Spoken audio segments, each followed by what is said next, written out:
a las 13:23 el 8 de agosto del 2018, el Tribunal Electoral del Poder Superior de la Federación declara a Andrés Manuel López Obrador presidente electo, el primero de izquierda desde Lázaro Cárdenas del Río, el primero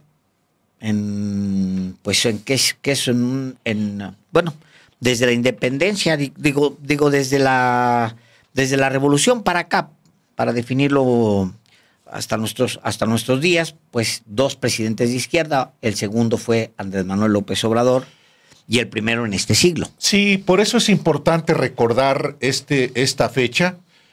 Hace un año también la propia presidenta Claudia Sheinbaum, después de las elecciones, sería declarada presidenta electa por el órgano que tiene la última palabra en materia electoral, que es la Sala Superior del Tribunal Electoral del Poder Judicial de la Federación.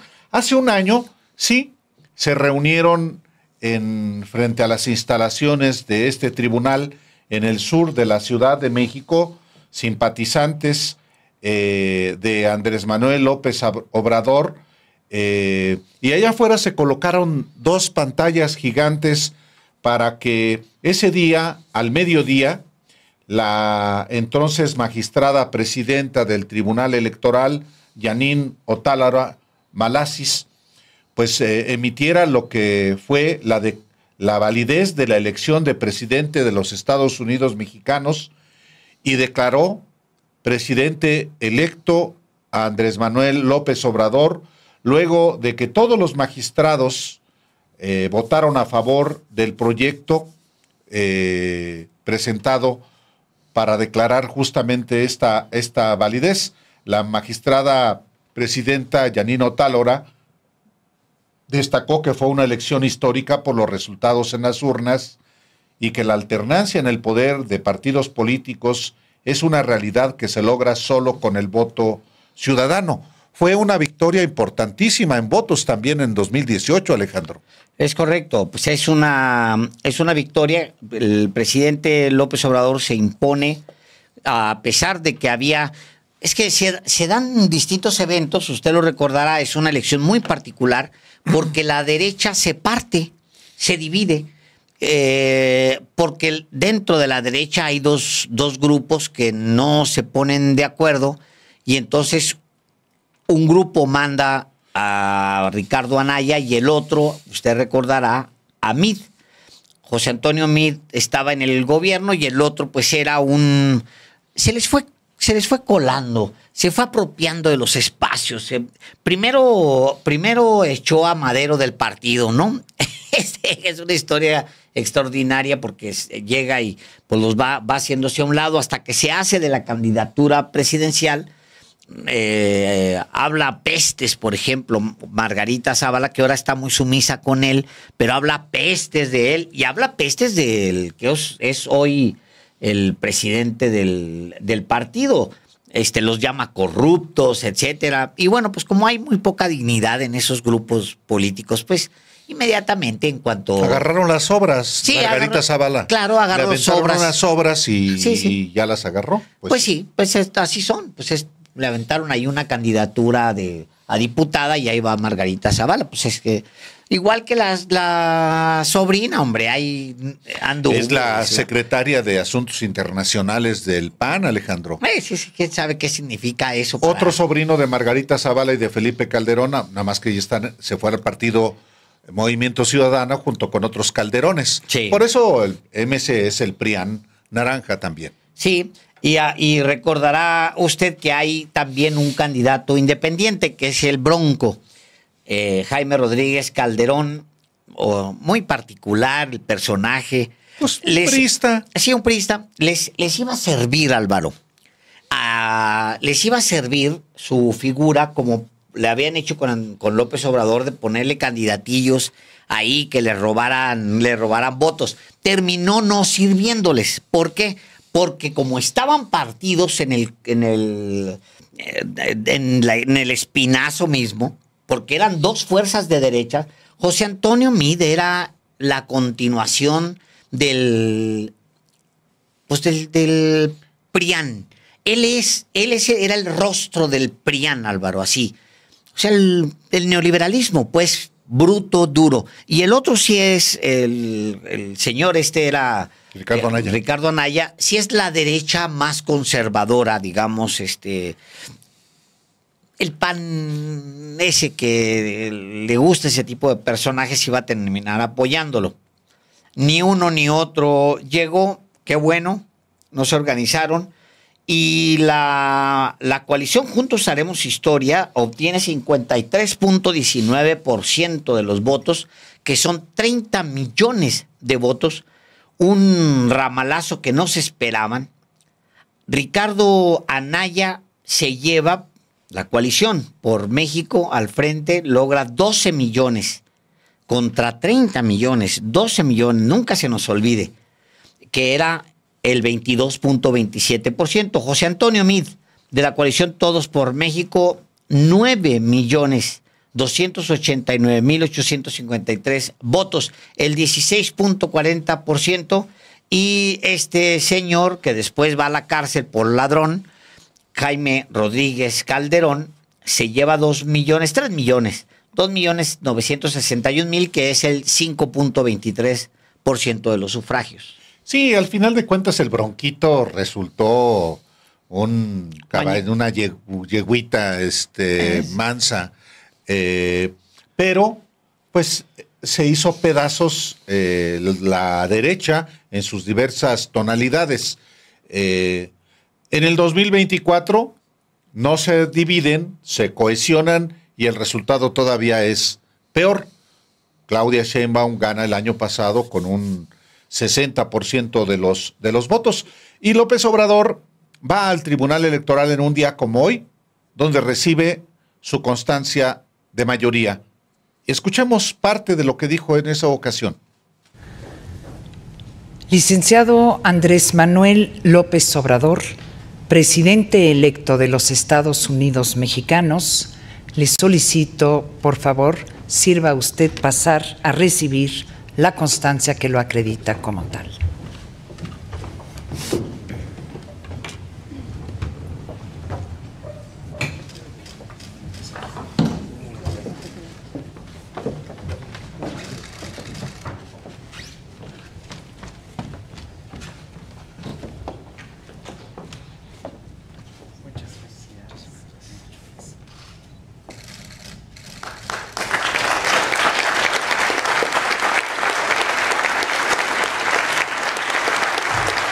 Quiero recordar que hoy nació un gran dirigente social, un día como hoy, Emiliano Zapata.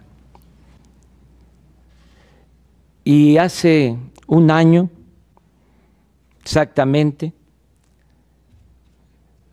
un día como hoy, falleció un amigo entrañable, compañero, Jaime Avilés.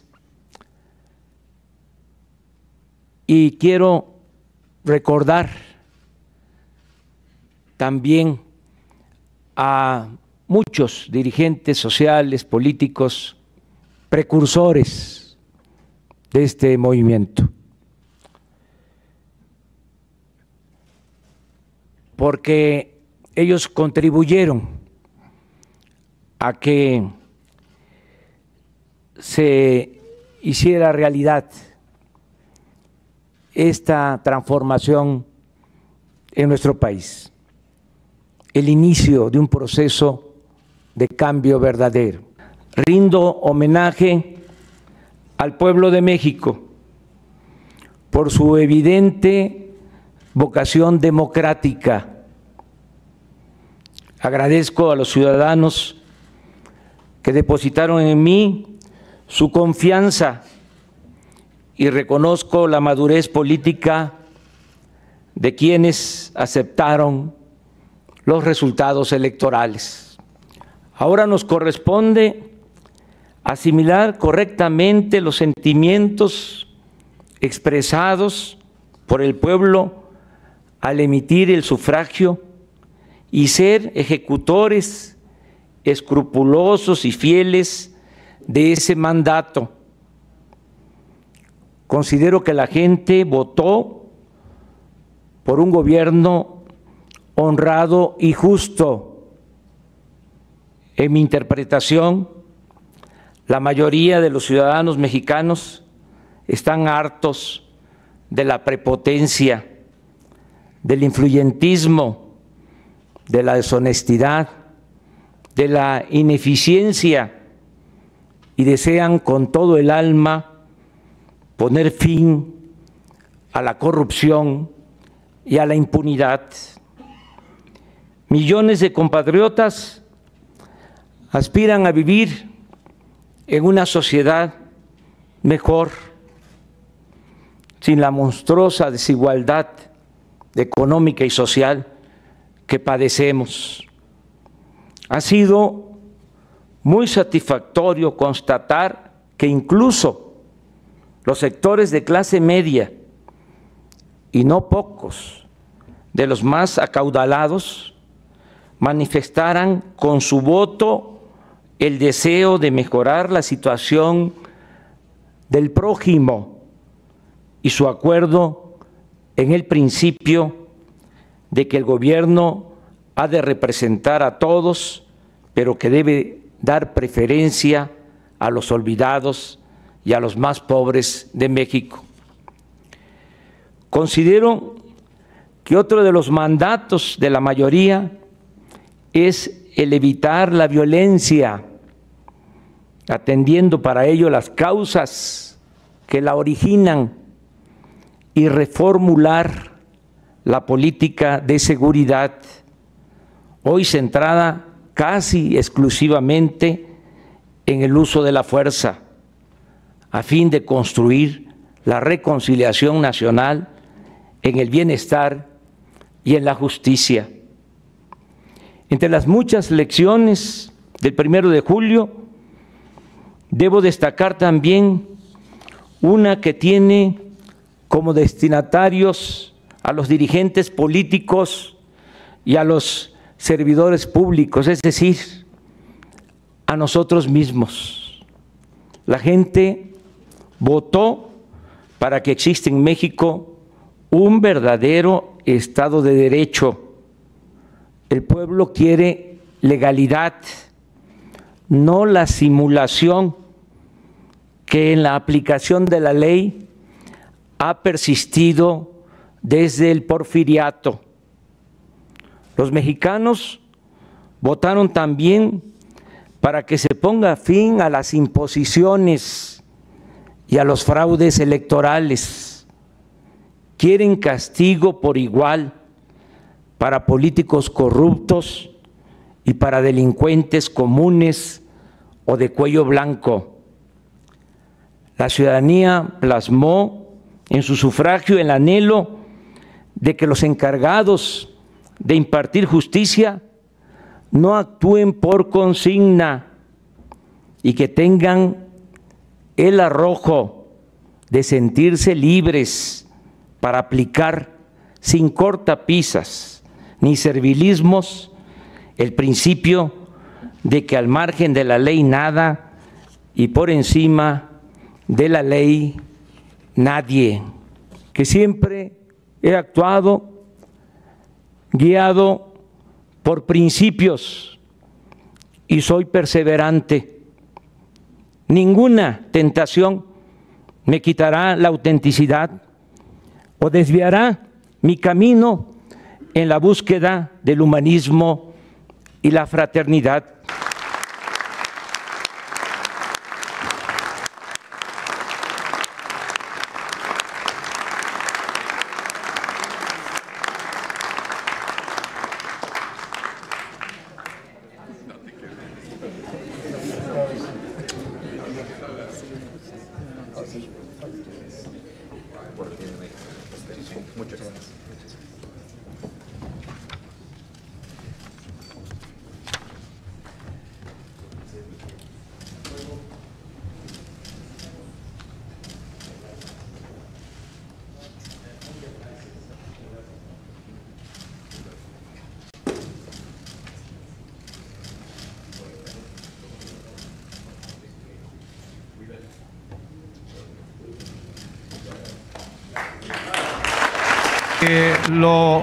por lo pronto lo muestra a las muchas personas que están allá afuera. Aquí, diríamos que ahora a los medios. Su convicción son sus hijos y César Yáñez.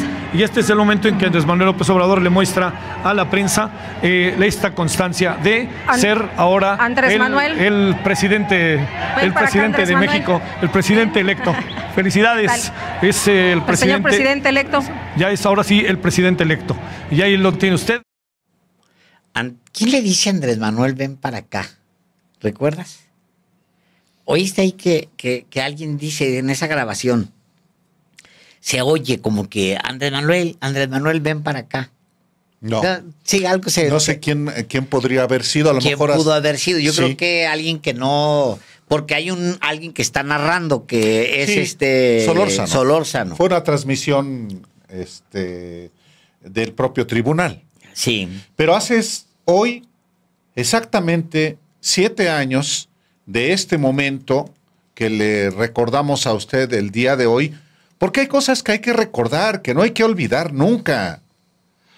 Lo que se olvida, pues sí, particularmente principios, lamentablemente, genera descomposición, corrupción y comportamientos que nada tienen que ver con los orígenes. Sí. Es una fecha importante, la de hoy hace exactamente 7 días, y él mismo al inicio de su discurso recuerda al natalicio de Emiliano Zapata, como también en el caso del recuerdo a su amigo, al periodista Jaime Avilés.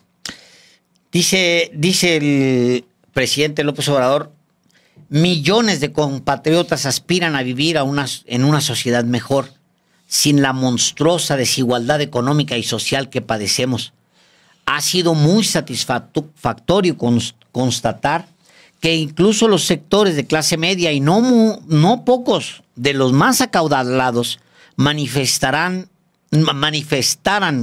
con su voto el deseo de mejorar la situación del prójimo y su acuerdo en el principio de que el gobierno ha de respetar a todos, pero que debe dar preferencia a los olvidados, a los más pobres de México. Dice en este discurso, que es un discurso corto para sus discursos. Dice un poco más adelante, dice él, dice: la gente votó para que exista en México un verdadero Estado de Derecho.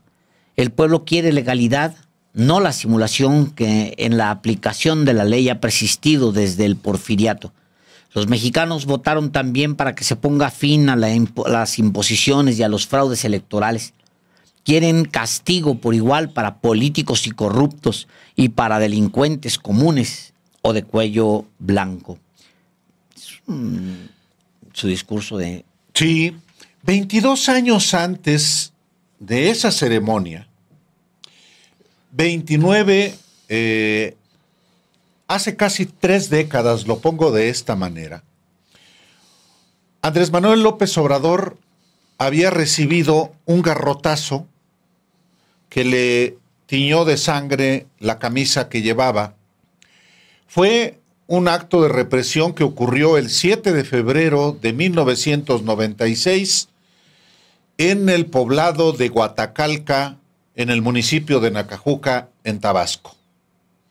Y quizá valga la pena recordar un fragmento de aquel discurso después de esa represión con soldados enviados por Ernesto Zedillo y con policía estatal del entonces gobernador priista de Tabasco, Roberto Madrazo, porque conviene también ir un poco a los orígenes de quién era Andrés Manuel López Obrador.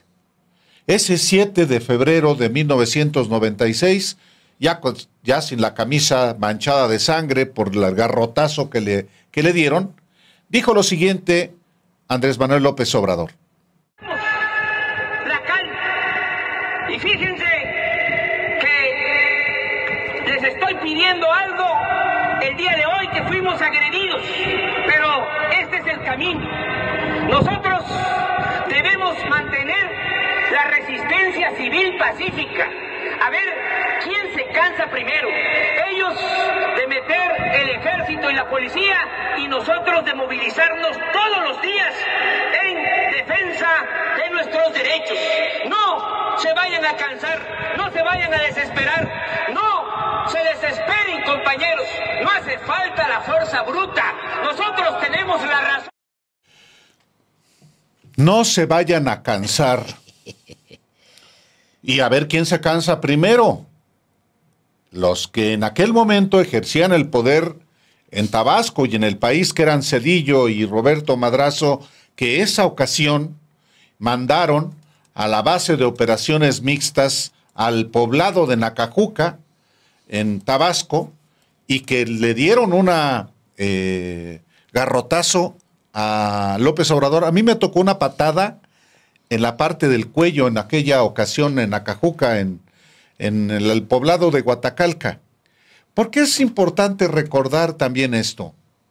Justamente en momentos en que Morena está viviendo, Morena y quienes forman parte del proyecto de la Cuarta Transformación, un conjunto de comportamientos que evidentemente van en contra de lo que se había prometido desde entonces, y hace no mucho, Alejandro, con la carta de la propia presidenta Claudia Sheinbaum.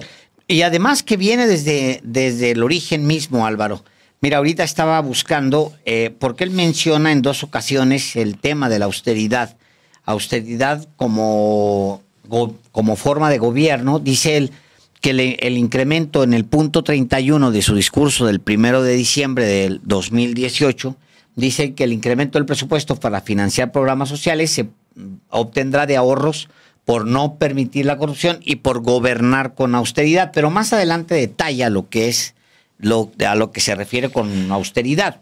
Dice él, se aplicará una estricta política de austeridad republicana. Esta frase es importante. No habrá amiguismos, nepotismo e influyentismo, ninguna de esas lacras, dice él, de la política. Serán transparentes la nómina y los bienes de los funcionarios públicos y sus amigos cercanos. Haremos pocos, muy pocos viajes al extranjero y solo por causa justificada. No se comprarán vehículos nuevos para funcionarios. Únicamente tendrán escolta los funcionarios responsables de tareas de seguridad. Solo habrá 3 asesores por secretaría. No habrá atención médica privada ni cajas de ahorro exclusivas para los funcionarios. Y pues se empieza a definir, no se van a comprar equipos de cómputo, solo tendrán secretarios particulares los funcionarios integrantes del gabinete ampliado, se van a cancelar los fideicomisos. Cuando tú ves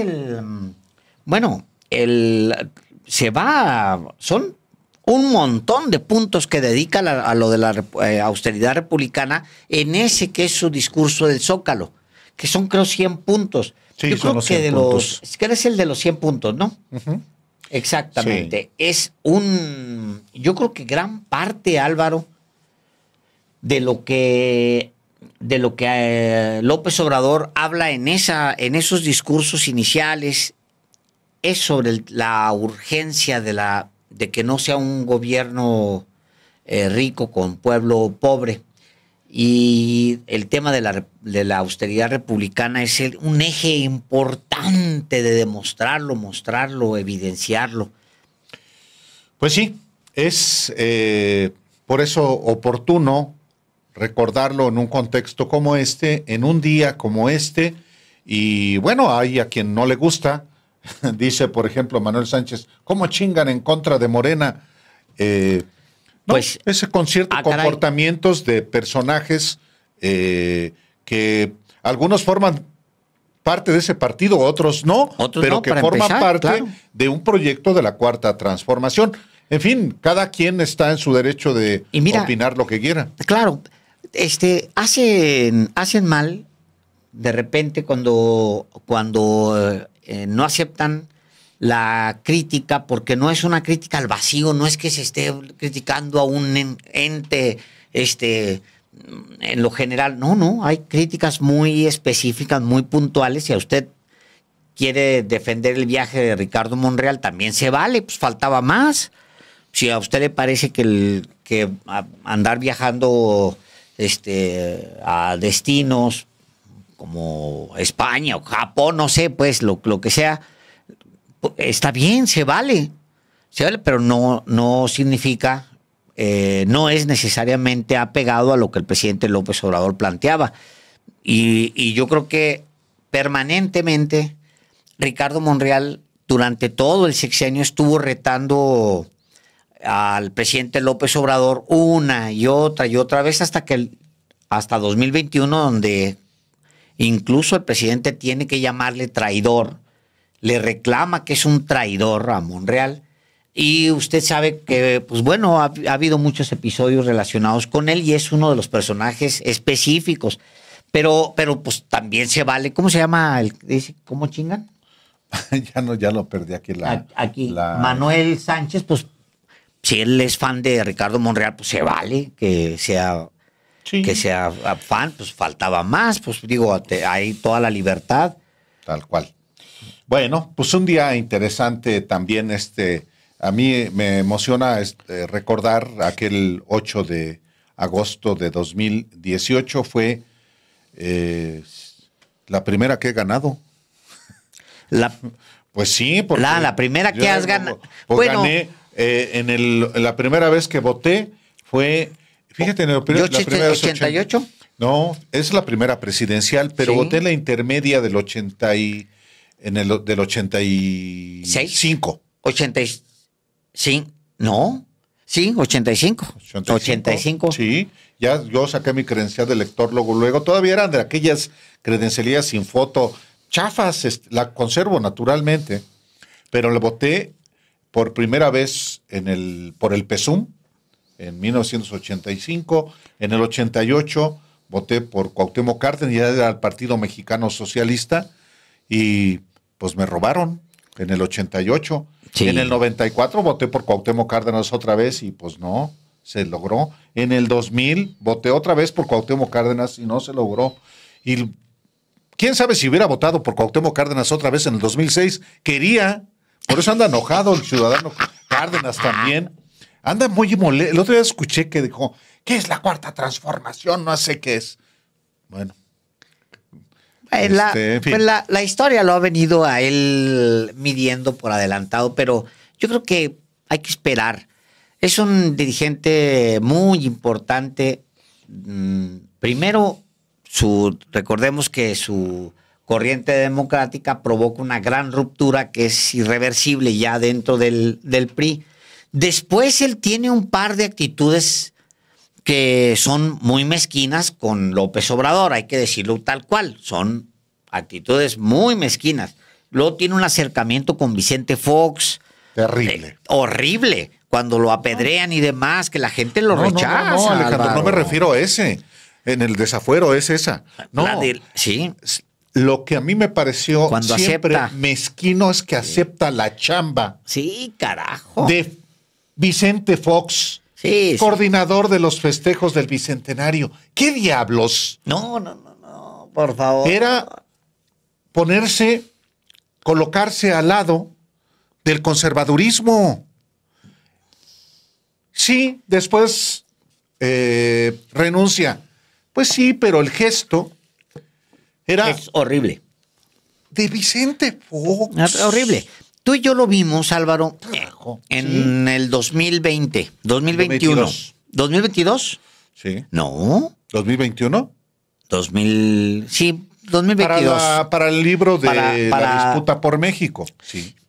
Y cuando vuelves a leer esa entrevista, que la vamos a dejar íntegra apenas se quede. Yo creo que todas tienen que quedar íntegras para cuando reeditemos ese libro.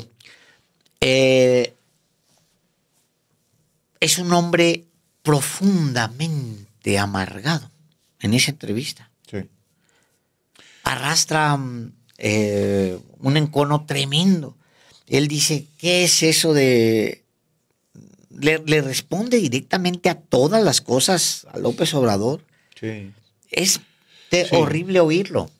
Debo decirlo también, lo hemos invitado ya un par de veces para hablar, por ejemplo, ahora que se cumplió un aniversario de la fundación del Movimiento de Liberación Nacional, fundado por su padre, por el general Lázaro Cárdenas del Río, y él mismo.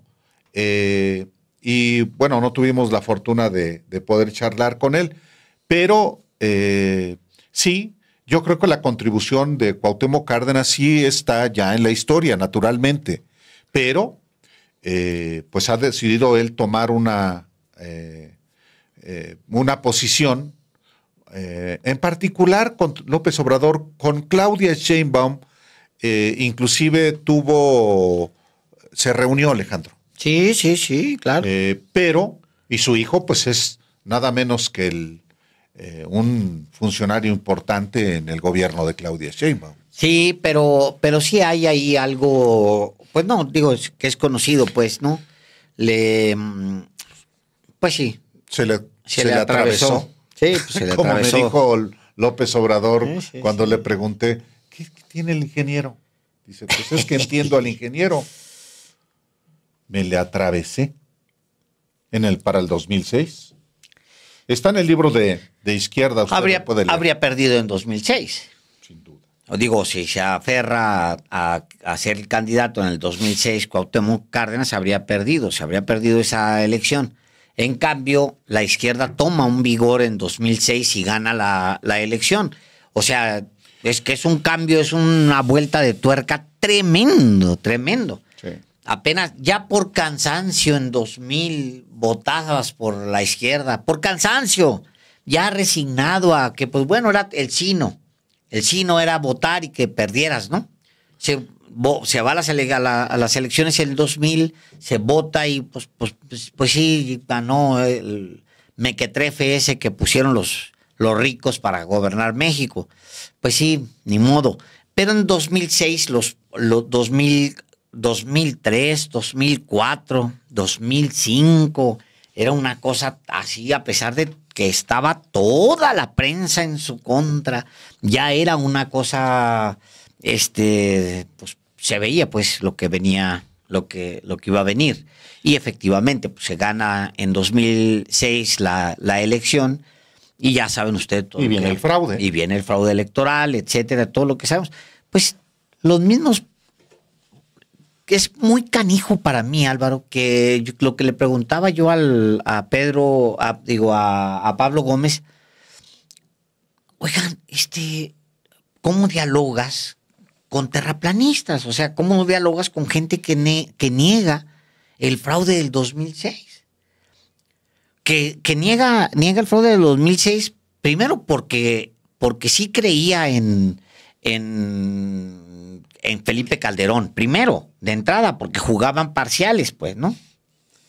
Y segundo, en 2012, el fraude de 2012, pues, simplemente ya por odio a López Obrador, porque los empezó a decir, ustedes son culpables, ustedes son parte de la misma mafia que tiene sometido a este país, ustedes, los padres de la patria, ¿no? Los colocó frente a su espejo. Sí. Y se vieron y qué feos son. ¿Sí? Sí, cada vez sí. más. Y cada vez, y cada vez más. Pues, y ahora, en esta coyuntura de la reforma electoral que está en construcción, pues ya más viejos, Alejandro. Sí, pues sí. Ya más envilecidos. Envilecidos, sí. Y derrotados. Sí. Moral, electoral y políticamente. Sí. Creo que la mayor de la derrota es efectivamente moral. Porque la electoral sí iba a dar. O sea, en algún momento iba a suceder que iban a derrotar, la gente iba a derrotar a una opción que no ofrecía absolutamente nada. Que iba de mentira en mentira y cada vez la mentira era mayor. Ya poner al muñequito ese de copetón de presidente, después del otro dictador,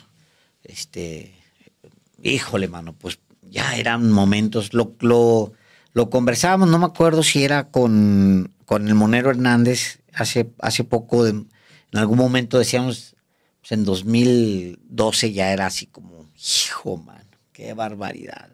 Pero no, la gente es canija, le dio la vuelta a todo y dijo, no, ya, se acabó. La gente no se cansó. Sí. La gente no dijo, ya vámonos de vacaciones. La gente, después de extenuantes jornadas, siguió luchando. Pues es una lección, es parte ya de la historia de nuestro país y nosotros tenemos el privilegio, porque lo es, de contar esta parte de la historia para usted. Nada más para usted. No para élites, ni gobiernos, ni políticos, ni partidos. Para usted.